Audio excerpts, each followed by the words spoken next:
Hola profesor, buenas tardes. Yo les voy a hablar sobre la máquina de Turing.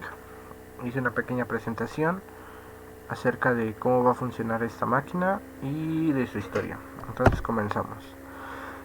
La historia. La máquina de Turing se introdujo en 1936 cuando Alan Turing trabajaba para Uncomputable Numbers, en el que se estudiaba la cuestión que se planteó David Hilbert. A lo mejor lo planteó, pero era un cuestionamiento que tenía sobre él, pero se lo compartió a los demás, sobre si las matemáticas eran decidibles.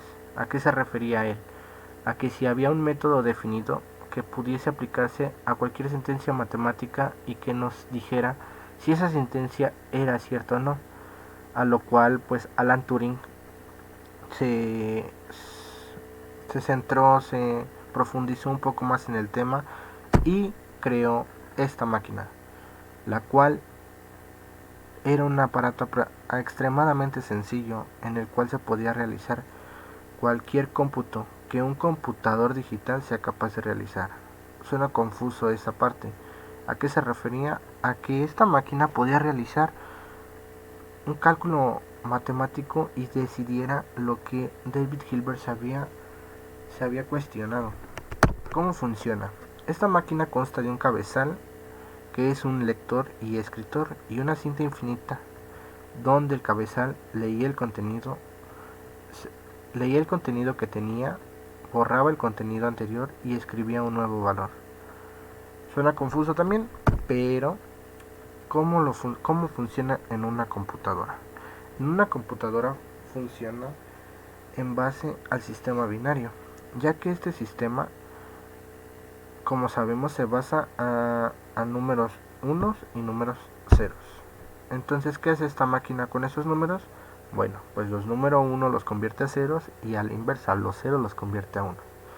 Es así como nosotros nos podemos comunicar con nuestra computadora. En aquellos tiempos fue un invento muy práctico. Como ya sabemos también, Alan Turing es el padre de la criptografía, el inventor, como lo quisiésemos llamar nosotros. Esto, ¿por qué lo menciono? Porque al igual se usaba el sistema binario para resolver códigos a través códigos que se querían descifrar. En esos tiempos pues eran difíciles porque pues había guerra. Entonces esto fue un invento y una ayuda muy práctica en aquellos tiempos. Entonces ahora sí vamos a pasar a nuestros ejemplos de la máquina de Turing. El primer ejemplo lo tenemos aquí. Yo creé dos ejemplos de máquinas de Turing, porque a lo mejor en la primera no se entiende muy bien, entonces decidí hacer otra, pero de todas maneras vamos a presentar. La primera es esta. Entonces, como dijimos, vamos a ingresar un número binario de esta manera. ¿Y qué pasa? Esta es nuestra cinta infinita que vimos. Los cuadritos que vemos son celdas en donde se van a almacenar los números que nosotros le indicamos a nuestra computadora. ¿Qué va a hacer la computadora con estos números? Bueno, con estos números, como vemos, el 0 lo transformó a 1, como ya habíamos dicho, y el 1 lo transformó a 0. Y así sucesivamente, hasta acabar el número binario que nosotros le dimos, ella lo convirtió a otro número, el cual ella puede entender.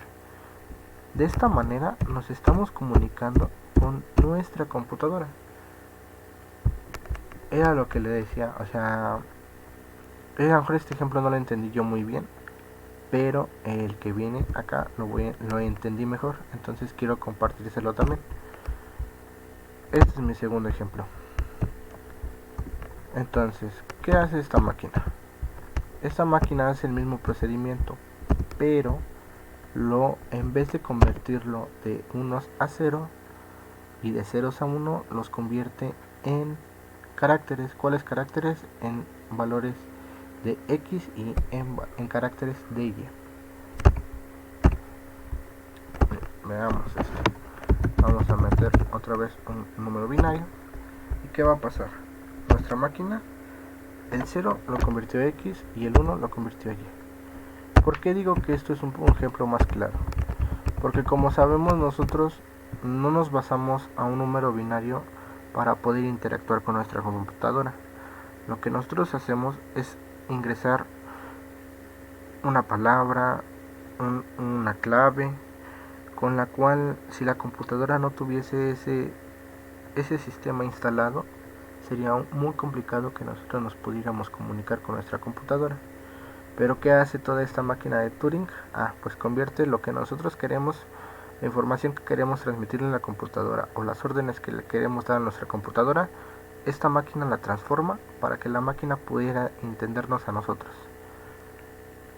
Entonces, estos son mis ejemplos de máquinas de Turing, los cuales realicé. Espero les haya gustado, profesor. Le mando un fuerte abrazo a usted. Espero su familia esté muy bien por todo esto de la pandemia. Cuídese mucho y nos estamos viendo pronto. Muchas gracias.